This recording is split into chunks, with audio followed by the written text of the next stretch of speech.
Hello বন্ধুরা, শাহজাহানের পিতার নাম কি? প্রশ্নটা শুনলে খুব সহজেই আপনি উত্তর দিয়ে দেবেন জাহাঙ্গীর। জাহাঙ্গীরের পিতা আকবর, আর আকবরের পিতা হুমায়ুন, হুমায়ুনের পিতা বাবর। ভেরি গুড, আপনি খুবই স্মার্ট। আচ্ছা, এবার যদি আপনাকে বলি শ্রীরামচন্দ্রের পিতার নাম কি? চোখের পলক ফেলার আগেই আপনি বলে ফেলবেন দশরথ। দশরথের পিতা কি জানেন না তো? আপনি যদি চান আপনার অবস্থা এমন না হয়, তাহলে ভিডিওটা সম্পূর্ণ দেখুন এবং সেভ করে রাখুন।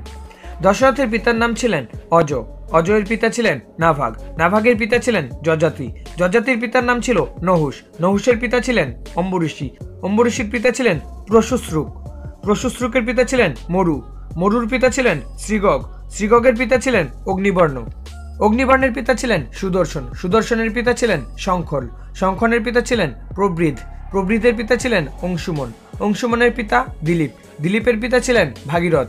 আর ইনি হচ্ছেন সেই ভাগীরথ যিনি গঙ্গা নদীকে পৃথিবীতে নিয়ে এসেছিলেন, আর তাই গঙ্গার আরেক নাম ভাগীরথী। ভাগীরথের পিতার নাম ছিল কুকুস্থ, কুকুস্থের পিতা ছিলেন রঘু, আর ইনি সেই বিখ্যাত রাজা যার নামে রঘু বংশ হয়েছিল, যিনি ছিলেন প্রবল পরাক্রমী এবং তেজস্বী একজন রাজা। আর আজও বলা হয় রঘুকুল হৃদ সদা চালিয়ে আয়ে, প্রাণ যায় পর বচন না যায়।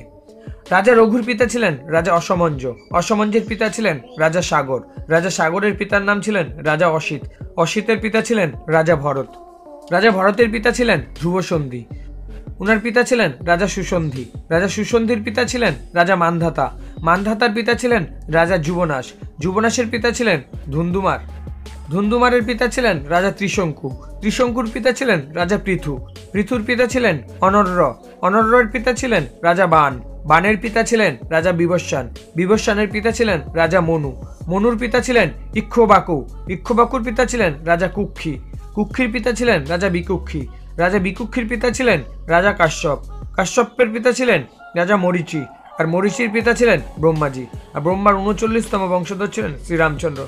তাই সবাই একবার কমেন্টে লিখুন জয় শ্রীরাম, আর ভিডিওটি যত পারেন শেয়ার করে দিন এবং সেভ করে টাইমলাইনে রেখে দিন।